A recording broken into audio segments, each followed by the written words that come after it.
Next one for my friend from the deaf community. Hanover is the parish that now has the most rainfall. Thank you so much, Floyd, and you can visit his booth around the back. We're going to give away 2 more later on. We're going to give away the others later on. Thank you. All right, so at this time, you kept hearing me talking about Sparks, don't? Anybody know Sparks? Anybody know Sparks? You know Sparks? What she look like? She brown. And her hair, that look like her hair wild, yeah? She what? She vibesy, yeah? So guess what? She's in the house. So at this time, I'm gonna call on stage to join me. And we're going to vibes up the place for the rest of the day. Welcome, please make welcome, ZJ Sparks. ZJ Sparks. Good morning, good morning, good morning. Hold on, level DJ. Turn down the sound there. Good morning, everybody. Good morning, everyone. Good morning, everybody. Jesus, when the schools never make champs, good morning. Good morning. Oh, sign language. Oh, my bad. How do you sign and say good morning? This way? Good morning. Okay. All right. So let's continue with the show this morning. Welcome to the Expo. Lots of edutainment for you this morning. And I have here with me, you know, it's a Jamaica entertainment capital already. Anything with culture, Jamaica in it. So right now I want you to welcome a very talented choir from Central High School to the stage. Give them a big round of applause. Welcome, Central High. I want to submit with the applause. When can make like more nice? Yeah. All right. Are y'all wired? Yeah, they're gonna get their mics? Okay.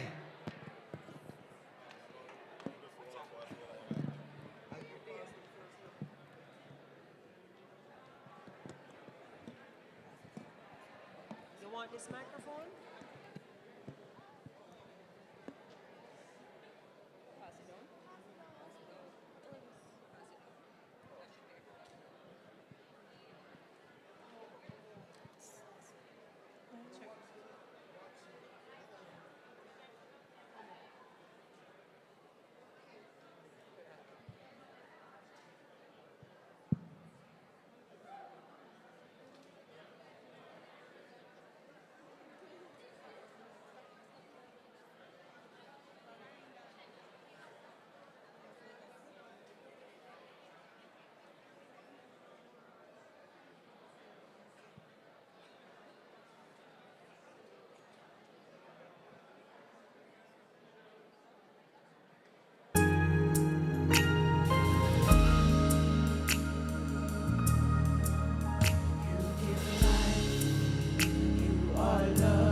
Restore every heart that is broken. Great are you, Lord.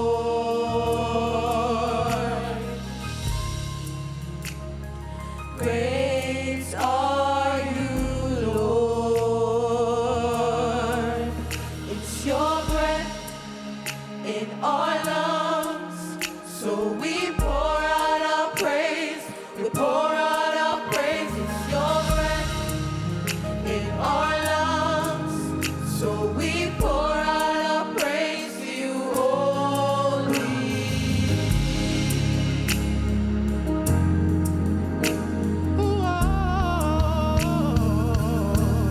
We pour it out to you, Lord.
Not me. Yeah, one.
I and I start recruit soldiers with the most high army. Hey, here comes trouble, here comes the danger. Welcome the prince, welcome the central crew.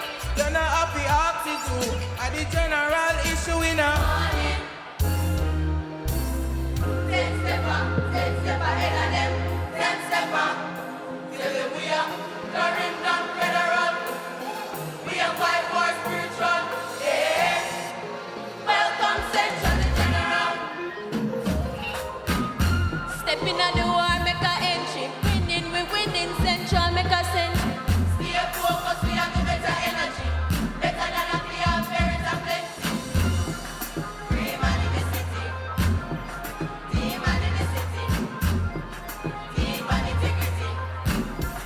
Team and iniquity. Stepping on the war, but to be with it, we ain't gonna sprinkle. I love it, we them I want to see us dead. I am the seed, but still I see I am the guide and the shield. Them a free man in the city.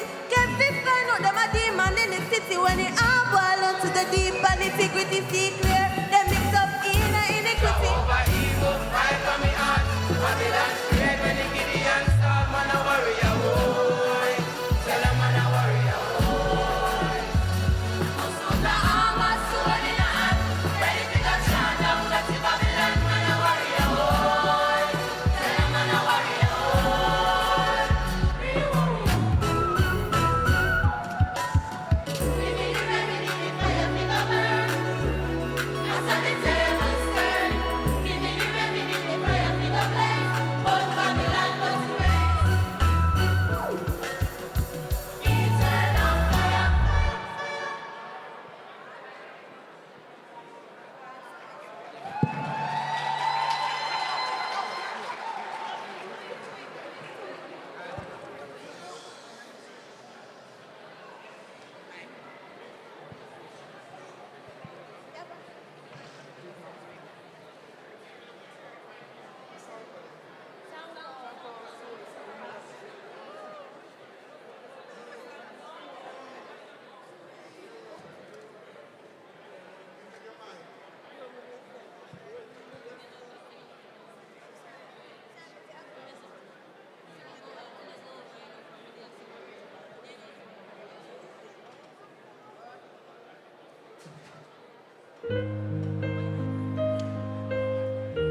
We head. Team take over town. It will go when you least expect. Team take over town. Them know our work, but them must get it. Team take over town. If the one no share, they must swallow for here. Master Samio, Master Samio, Master Samio.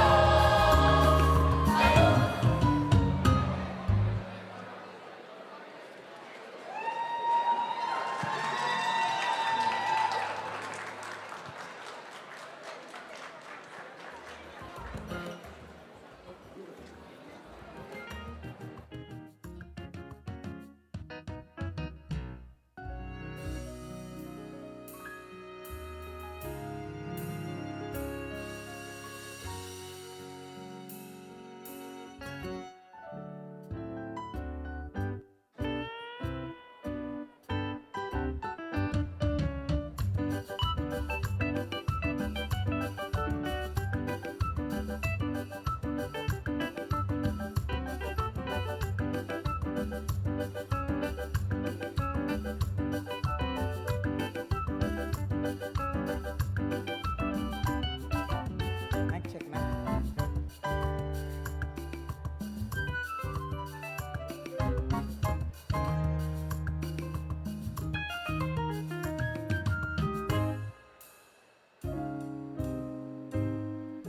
Mic check, mic check. All right.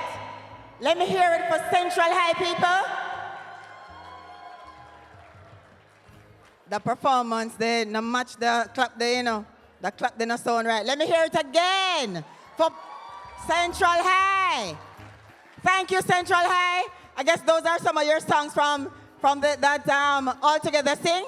Am I right? Yes? All Together Sing. Their entrance in that competition.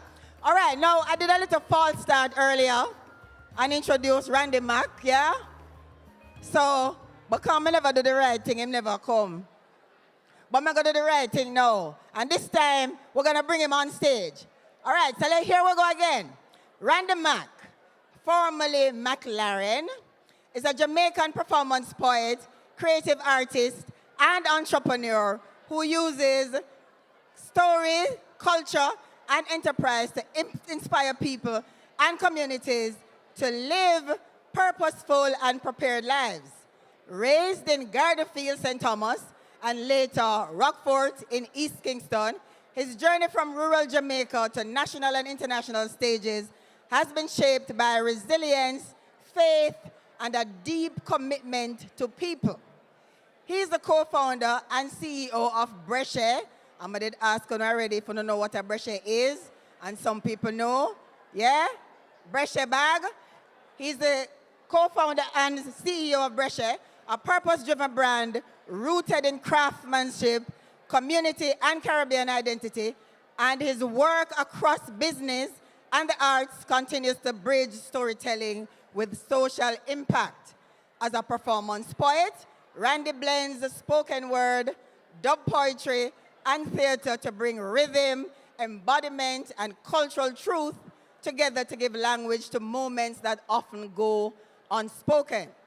He also coined the concept of creative activism to describe the use of art, storytelling, and creative expression as tools for awareness, engagement, and meaningful social change.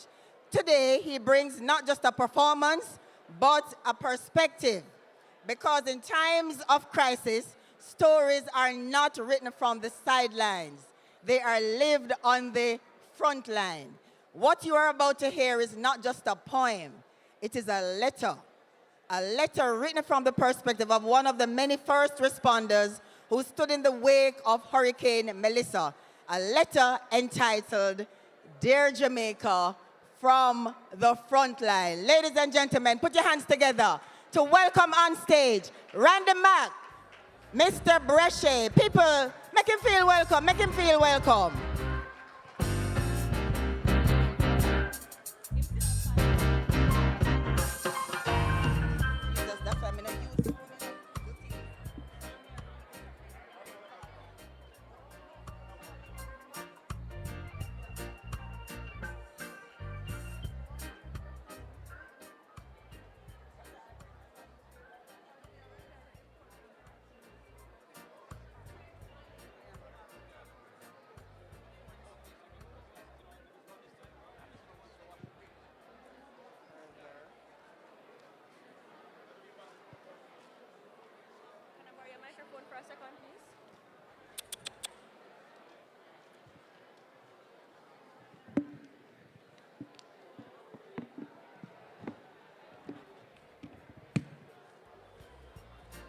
Testing. All right, good afternoon, everyone. Good afternoon, everyone. All right, as the introduction said, today I'll be sharing a letter with all of us, a perspective from the front line. So, here goes.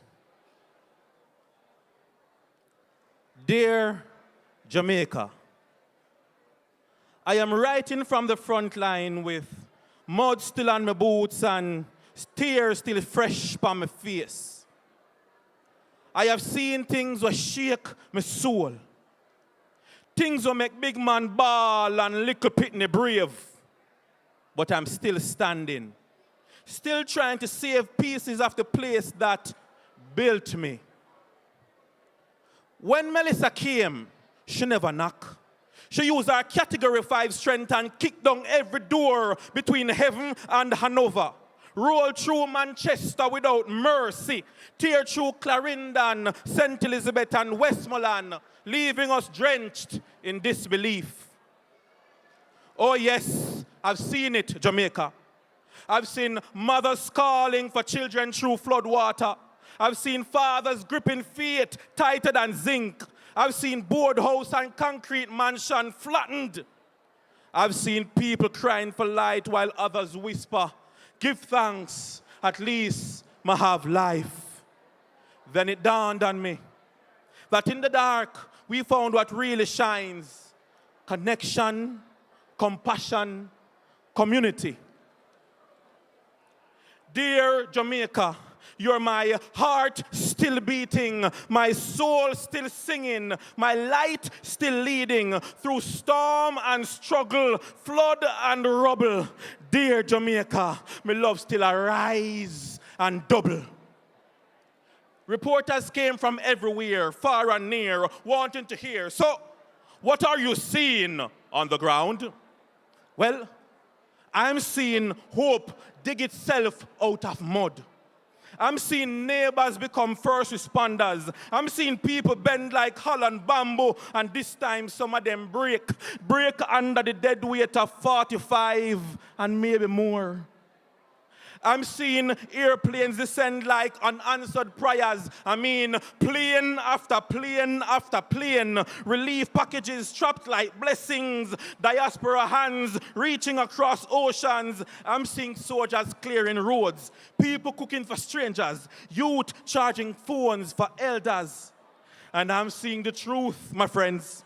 Climate change isn't coming, it's here. We small islands are not just victims, we are the front line of the fight. We are the front line with sea levels rising faster than promises, and still we're singing, still we're showing the world that resilience has a Caribbean accent, a Jamaican accent. So dear Jamaica, let's not waste this watershed moment. Use it, learn from it. Let the flood remind us to build smarter. Let the darkness remind us to care deeper. Because rebuilding is not just brick upon brick, it's mind and meaning. We must build shelters for the soul the same way we build them for the body. Let this storm be our teacher. And if we listen, we might just graduate into greatness. I'm just one responder. But I've seen the spirit of 1,000. When the roof collapsed, we never run, we reached. When the road split, we never stopped, we bridged. When the water rose, we didn't drown, we learned to swim in purpose. Now, Jamaica, rebuild your house, yes, but rebuild with hope. Fortify your mind the way we fortify the course. Teach your children not just how to survive, but how to adapt, how to care, how to lead, because this foundation must be built for the next generation, and it must be built with more than concrete. It must be consciousness. So dear Jamaica, you are not the storm that hit you. You are the calm that rebuilds you. You are proof that the smallest island can teach the biggest world what resilience truly looks like, smells like, sounds like. So from the front line, from the mud, from the miracle of still standing, I write this letter to say, we are alive, we are learning, we are rising together. Dear Jamaica, I love you forever. Yours truly, Randy Mack. Woo! Can we have a bigger round of applause for that boy, Randy Mack? Yes. All right. So before we go on, for all of you who won meal vouchers before, you can now collect your meal vouchers. All right, got to big up our sponsors, JPS, Sharon Go, Juicy, Saddle Energy, Carib Cement, Restaurants of Jamaica, and Tower Farms. Before I introduce the next panel, I feel like doing a little giveaway. Anybody feel like win anything? Anybody feel lucky today? Well, the child don't feel lucky today? I lie. All right, so I'm going to ask a very easy question, and the question is, in what year was the JPS Foundation first established? On a stage show, when you can't stay down there and ball out the answer. You have to come on the stage. In what year was the JPS Foundation first established? Come run, make them see you. I can't see you represent. And what you do with a little purple towel in your waist? I can't see you represent. Okay. All right. First of all, what is your name? My name is Sashania Hamilton. All right, Miss Hamilton. And which school are you representing? The Edwin Allen High School. Wow! All right. So, in what year? Tell me the answer. 2012. Is that your final answer? Yes, miss. Are you sure? 100%. Lady from Immaculate, I look like, what? Are you sure about that? You're sure, no? You know what? Change the year. No, miss. You are correct. Give her a big round of applause. Edwin Allen stays winning. Congratulations. Big up yourself. Where's the cameraman? Catch her load, you know.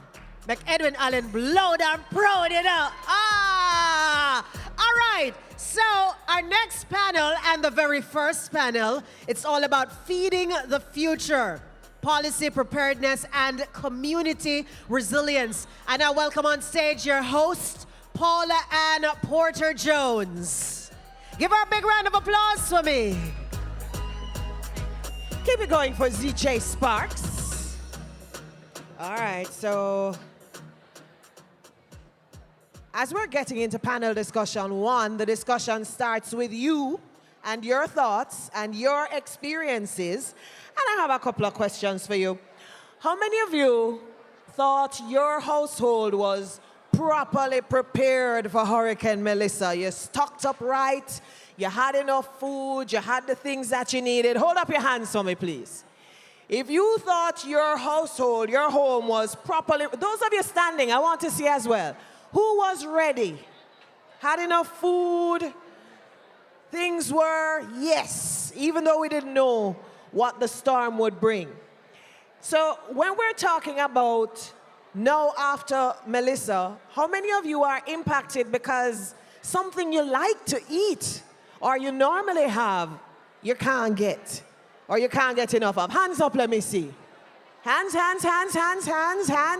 There we go. So our discussion today, which is about feeding the future, really directly impacts you and me. It's not something abstract. It is about what we are doing now, how we can be better at being stronger so that we can overcome quickly those effects of hurricanes and droughts and the rising food prices as a result of these things. I know that now, for the farmers and vendors, we're having problems. You're having a lot of one thing. You're having the gluts and oversupply. And then, anybody know how much for ripe bananas? When was the last time you checked on the price of ripe bananas?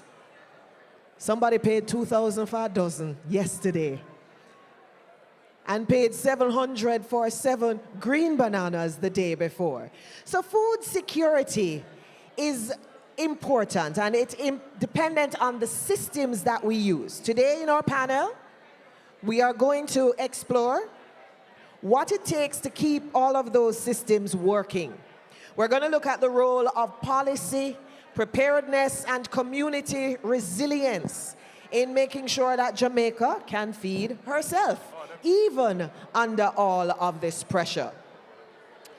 So I want to introduce our panelists for today's discussion, this first discussion.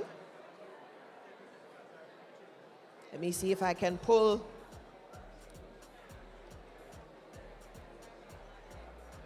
to the particular guests that we have. And they're going to be having the conversation here. My job is really just to make sure that you are a part of it, that we use terms and phrases that you understand, that we allow for experiences that you can identify with, so that you can come up with the ideas, that's what we're here about today, to help Jamaica move forward, because of course you are the future.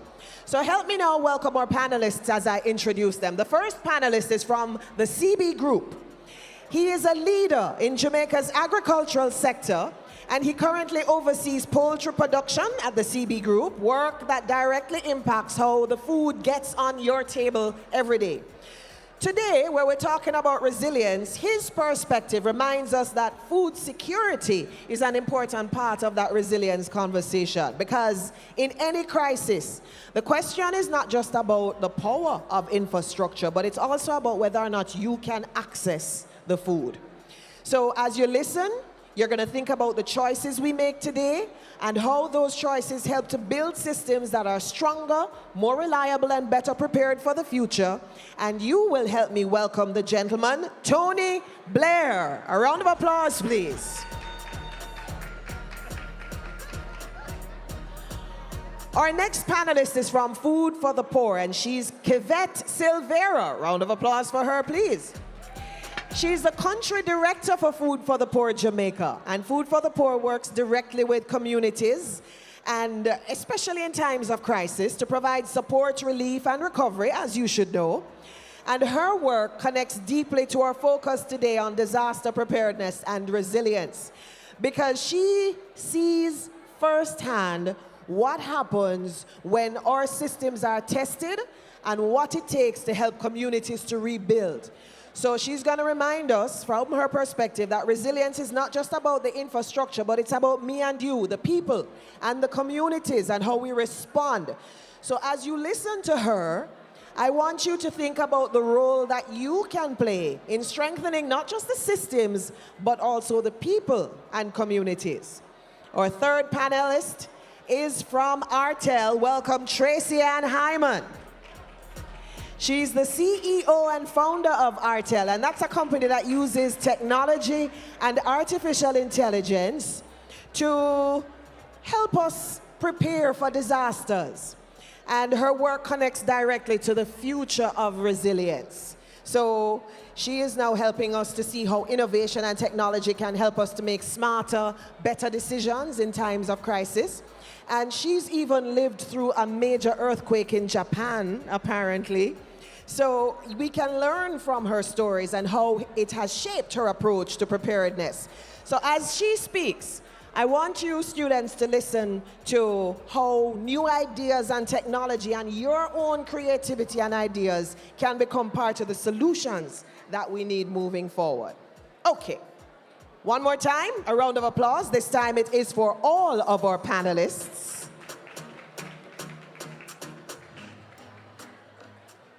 I'm going to join them over here. Thank you.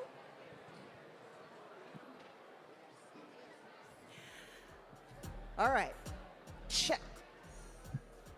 So we're going to start with something simple. We're using the term food security. We've heard it all over the place. From your perspective and experience where you work, what exactly is food security? We'll start with you, Mr. Blair. So for me, food security is quite simple. It is to ensure that every single Jamaican, irrespective of your socio-economic background, in my mind, you should be able to have 3 balanced meals per day, and you shouldn't have to worry about what you're going to eat for the days to come. That's what food security means to me, making sure that the nation have food. I think that works very well. Okay, so for me, food security starts with affordability, and it also covers access. When you think about it, if you are not able to actively and quickly make a decision on, do I buy food today, or do I feed my children, or do I buy food today, or do I buy medication?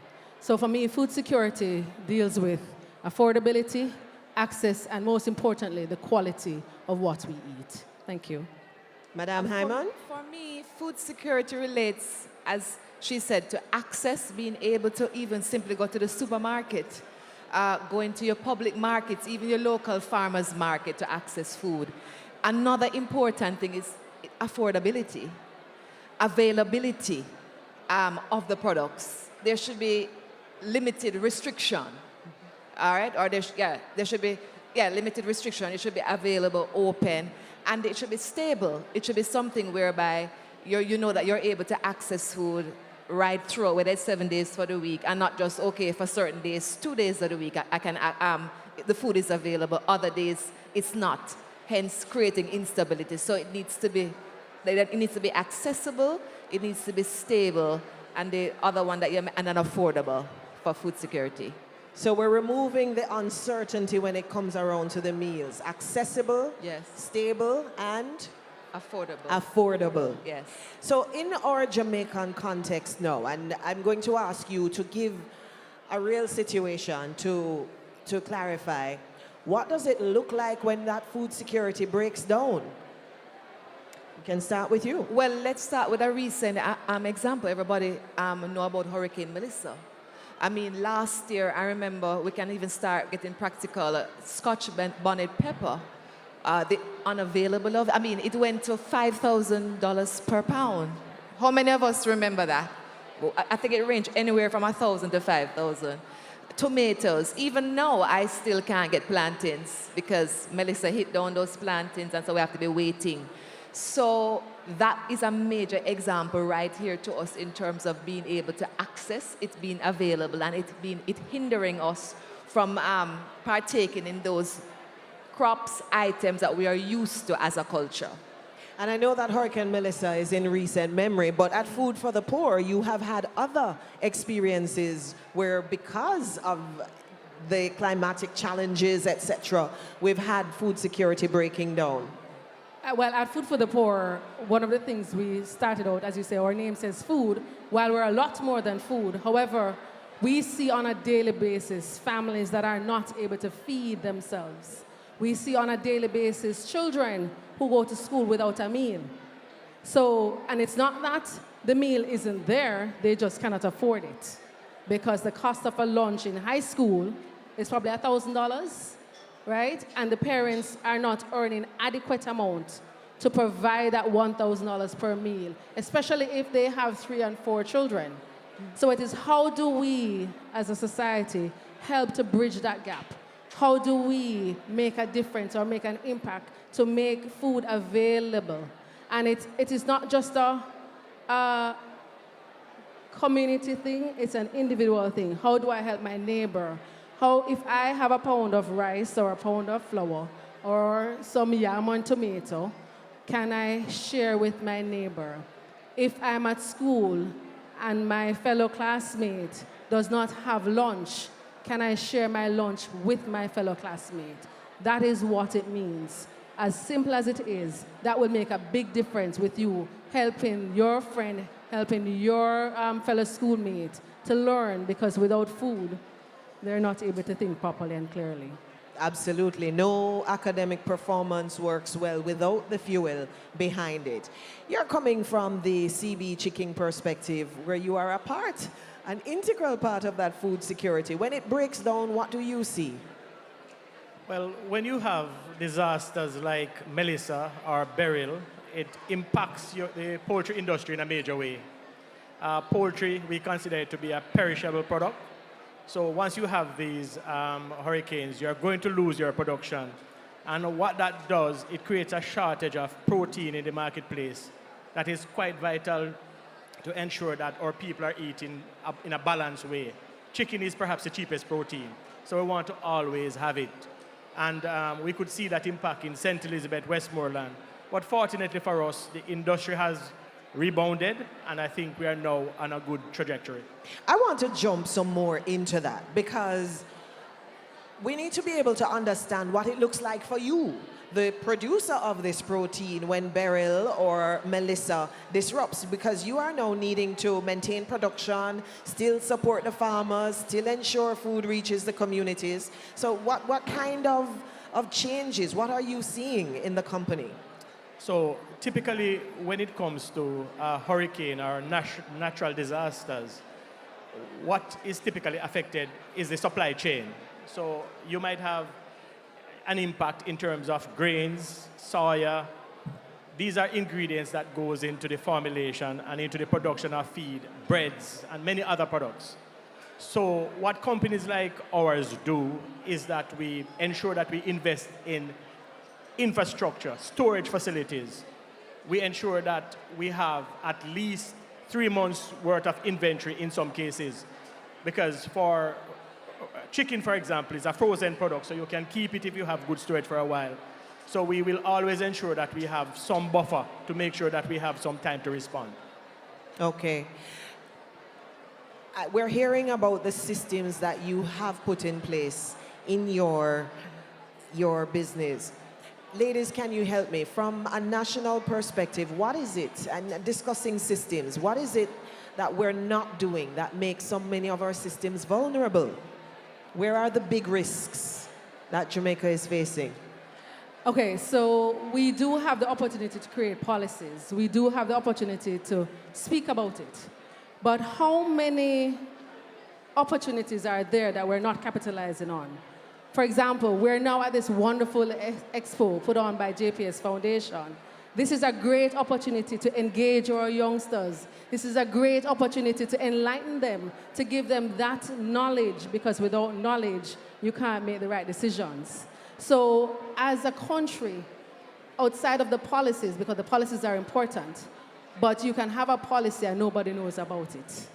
So it is how do we inform, even as young as these wonderful students are here, how do you get them engaged? How do you get them participating in this sharing of knowledge? Social media has taken over. How do we get the social media platform to be buzzing with some of the activities that we need to do to truly make a difference? So our communication systems in large part. Okay. Correct. I want to bring some background. I mean, I want to first of all big up, we have over 200,000 farmers across Jamaica. So I want to big them up because, yes, we need them. But they face certain challenges.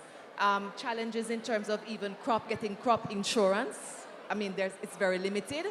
There are issues related to bad roads in terms of carrying their produce to the markets. And especially when you have now the hurricanes and the different things that will come and block the roads, it creates issues to getting their products to market. Most of our farmers, however, are small farmers, all right? And so we're talking about what? On average, 2 acres per farmer. So that's small whole farmers. So whenever there is a hurricane, it causes major damage to them. Mark you, our bread basket, which is St. Elizabeth, we do have a large-scale commercial farming. And then we saw what happened with Melissa in terms of the bread basket, St. Elizabeth being affected among others in the West. So what does that state? I remember I heard one of the ministers, I can't remember, speaking to the fact that the West got damaged, so the East needs to step up. We have always spoken a lot about having farming zones across Jamaica, but this has not fully occurred where okay, well, we know that Trelawney is known for yams, okay? But having it right across, it shouldn't be when Melissa strike, now we're saying the East must step up. The East and the West should have been going on so that even when the West got hit, the East. But then we are forced now to do this in terms of creating our farming zones in the East. And so that's going to impact the policies that need to go forward in terms of, okay, maybe we should zoom in on certain crops. I saw recently at the Bodle station that they are focusing now on 5 crops that they want by 2035. They have assigned 4,000 acres. And they want mango, ackee, and I think a couple of others that they want to focus on those 4,000 acres. These are some of the things that policy would have to be done in terms of to create that food security for us as a nation. So we're talking about communication, we're talking about policy, and these are all government heavy. Yes. I want to throw a question to you students. How many of you saw community support during the whole process coming out of Melissa? Raise your hand if you saw persons in communities helping each other and helping to move beyond the gaps created now because government was in a tizzy. What role is there? What room is there for the community to step in this situation? You are dealing directly with farmers as well, Sir Blair. What? Well, I'd say to you that the government from RADA, I believe that we need to have a very good extension service because it begins with knowledge. It begins with farmers understanding, for example, how to use various post-harvest technologies into making sure that they extend the shelf life of the product that they produce so that during glut, you can actually process some of it and then you can leave that to supply yourselves at a later date. It doesn't have to be very sophisticated methods that you have to use a factory to do it. These are some of the things that we need to ensure that our farmers understand, and we need to ensure that some of these things are taught into the technical schools because that will help each and everyone to understand how to extend the shelf life on certain products. And that's Good points, good points. We are still in the space of government guiding. And ladies, can you help us take it into community? Yes. Okay, so from a community standpoint, I'll use a live scenario where there's a young farmer that Food for the Poor assisted in 2024 with about 8 pigs. From that 8 pigs, she was able to expand and now have 25. But she didn't just hold on to that 25. What she did, she provided weaners to other community members within her community. And then by extension, they are now able to have their own farms. So the community engagement is about one person in that example, one person, Carrie Ann, helping her neighbors so that they can also become small farmers. So that's how the community engagement is critical because no man is an island. You can't sit in your corner and expect to solve all the problems. You have to work together, right? By yourself, you can do so much, but together you do a lot more. I'm also seeing a lot of local farmer markets popping up all over the place. How many persons have seen that? I see a lot of that. Support your local farmer markets that are popping up. Support the farmers. The farmers need our support. We hear this term often, backyard planting. Now, some of them are going to say rooftop planting or balcony planting. We need to start little things, spinach, little scallion, little pepper, little tomato, cucumber, right? These are the ways that we can also support our community and support each other. So because, for example, what reached me enough time, sometimes the supermarket closed and you need a little, how many person may a little pepper, a little scallion? If your neighbor growing them on the balcony, you can say, beg you little scallion. You understand? So we need to adopt those type of things and support, and we all need to become, should I say part-time farmers? Maybe part-time farmers. You listed almost all the things in my backyard a while ago. I just don't have the cucumbers yet. And interestingly, right now, there is a farmer's market happening at Radio Jamaica. And after this, I think tomorrow, the ministry is having a farmer's market in Kingston as well. So you are right about that direction as a way that we can seize more opportunities to assist the communities coming in, the farmers themselves selling. So the question though, at the end of the day, who is responsible for making sure that the people have the food? We can all play a part, but as the phrase goes, the buck stops somewhere. Who is responsible? Is it the government, the farmers? Is it CB Chicken and other private companies that have set up these systems? I would answer it by saying that everyone is responsible, but I'd say to you, it begins with the government. And as my colleague said earlier on, it begins with us having good policies in place.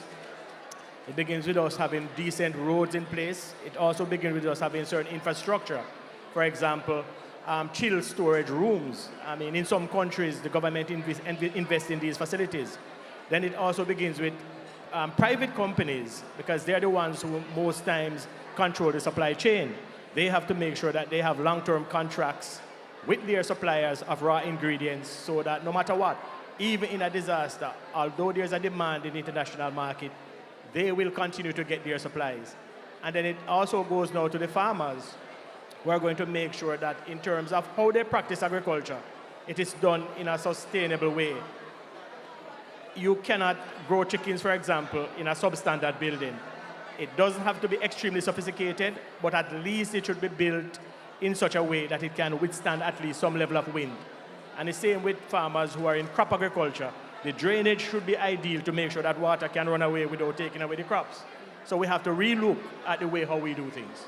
And we have some steps in that direction. I think the minister last year announced the cold storage facility, was it in St. Elizabeth, that we're moving in that direction. What are your thoughts? I agree with my colleague Tony, because what we recognize is we have to do things differently. It's not like back in the days where you farm and then if the tomato spoils, that's it. We have to find a way to secure those crops, because believe it or not, at least 30% of the production that a farmer does, by the time it gets to the people for feeding, that crop would have been lost. So it is how do we reduce that percentage to ensure that we have more of what we need to make it more sustainable. Got you. I want to kind of flip the coin a bit and say, because we're used to saying that government is mainly responsible, and there's a place for that. I would like to now flip it to us as the people who are consuming, as the consumers, as the people in the nation, that we need to take responsibility for our food.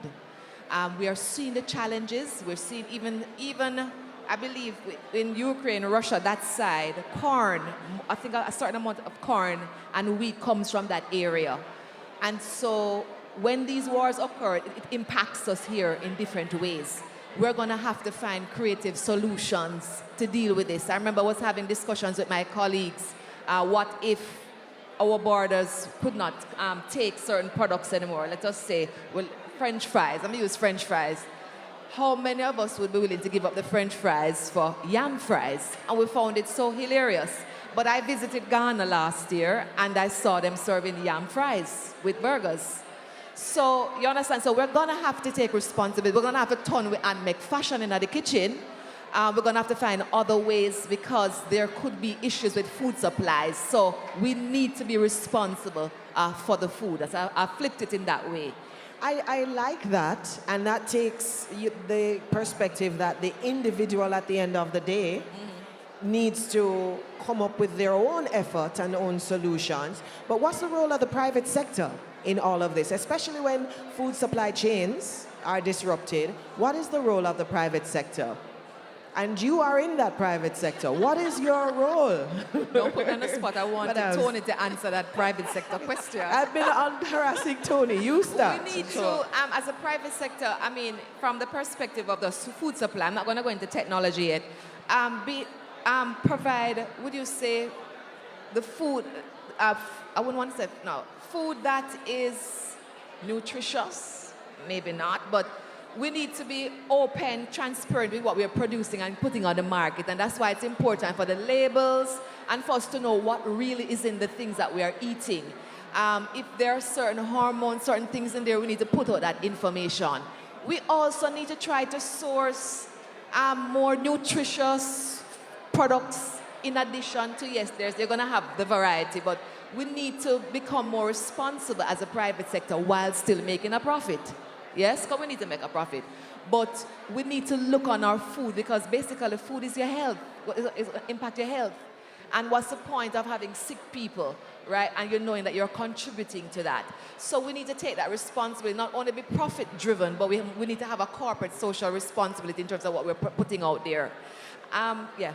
And that's a large part of the national conversation now happening. The new tax coming out of the budget, the campaigns from the Heart Society.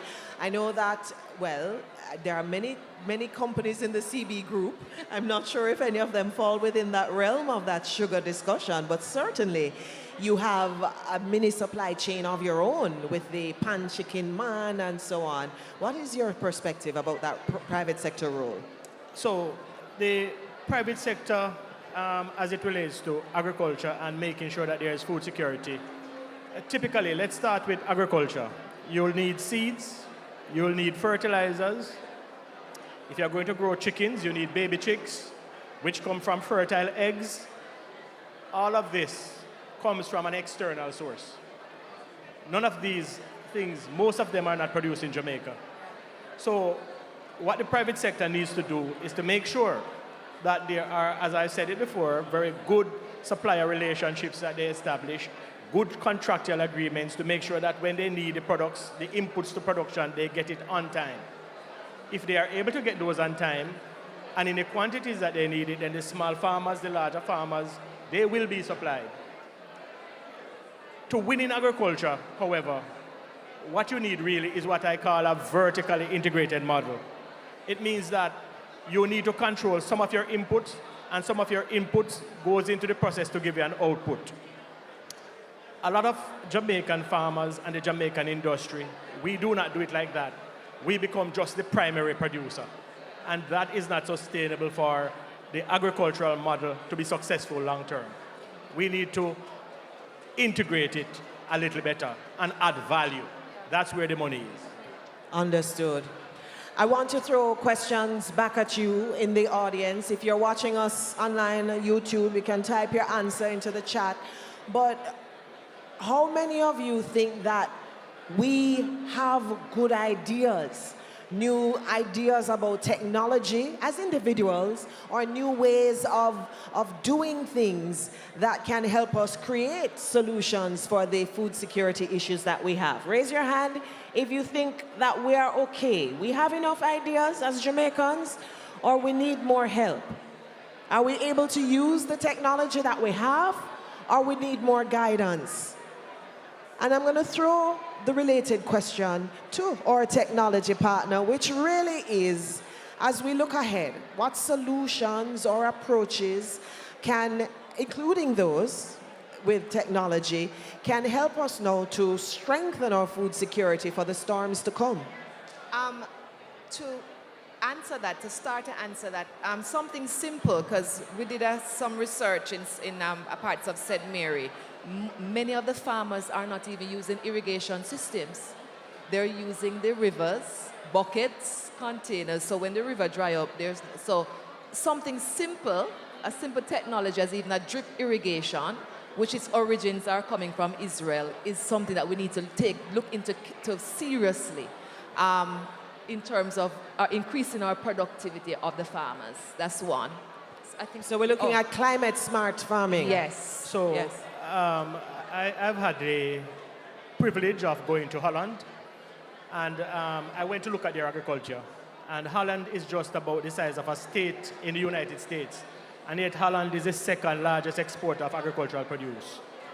How do they do that? It is through innovative technology. So there are three things that will govern that you do well in agriculture. It is making sure that you have good nutrition. So your nutrition in the case of plants would be your fertilizers. Your nutrition in the case of animals would be the feed. Then it is the genetics. You have to have good genetics. You could get a tomato that give you 1 fruit, and you could also get a genetic that give you 5 fruits.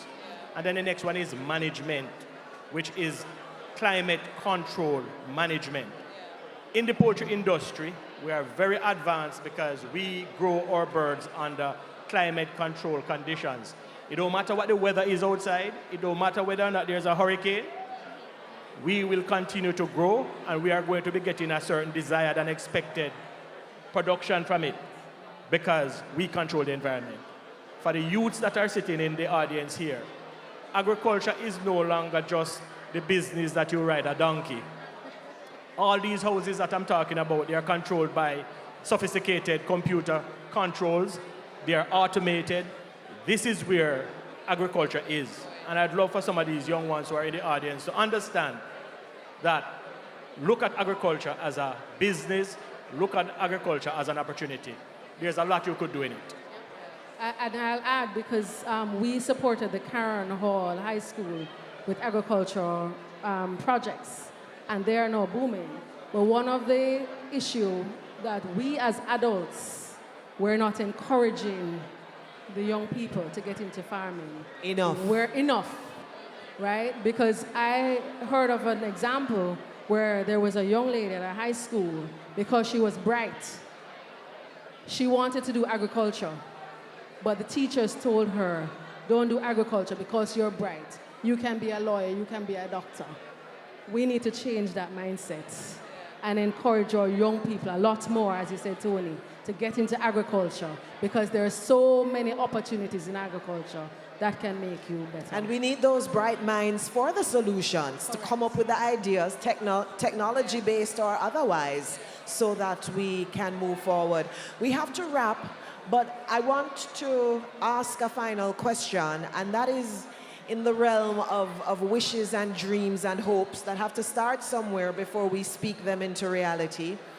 If you could change one thing about how we as a nation handle food security right now, what would that be? I mean, there are many things we've discussed, areas, etc., but if you could pick one and direct some focus, whether it's manpower or financial, etc., what would that one thing be that you would choose?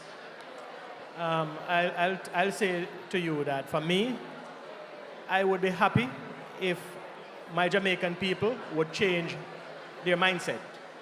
And when I say change in mindset, we need to think about our local taste, our local produce, and I strongly believe in growing what I eat and eating what I grow.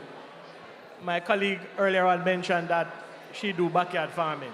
As much as I am in the secular world, I guarantee you if you go to my backyard right now, I have tires in my backyard, I have tomatoes, I have sweet peppers, everything that I use, I grow it in my own backyard. So if I can do it, and I don't have a lot of space in my backyard, anybody can do it. And we have to start to learn how to consume local production. And once we start to do that, we are going to realize that our nation will be getting healthier and we will be living better lives. Grow what we eat what we grow. I think it's the same mindset, because we import, I think, maybe 70% of what we eat. And if we were to reduce that, grow what we eat what we grow, then by extension, or foreign exchange, or foreign currency, or Jamaican dollar, it has ripple effects on that. So the less we can import is the better it is for us in Jamaica to be able to control our economy. So for me, if I had one thing to change, it would be for us to grow more and consume more locally. And that has implications now for us and our GDP and everything coming out of Melissa. My challenge would be to the youth. You know, in CSEC, you have math and English being compulsory. I have this little idea in my brain that each person who is going to be doing that exam must be given at least a half acre of land, and they must produce 3 to 4 crops as a part, the gentleman over there, of their curriculum. It must be, no, I shouldn't say it must be. We strongly recommend it, right? And their grades, or maybe even their graduation, is tied to the fact that they need to make sure that the land produce X amount of yield. I would love that for the youth, so that there is an appreciation for farming, for seeing what comes on your table from the farm to the plate, and that we may play our part in advancing the welfare of the whole human race. Thank you. Thank you. And so the final comment is going to come from you. Maybe not spoken out loud as audience members, but certainly to be thought of. How can you how can I help to change this situation that we currently find ourselves in?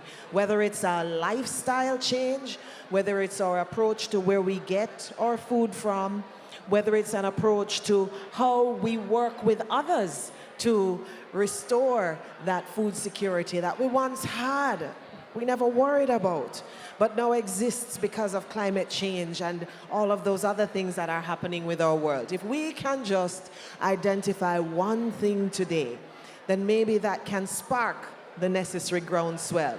So we're wrapping it up. We're remembering today that food security is not just about what we eat, it's about how we prepare, how we think, how we live with each other.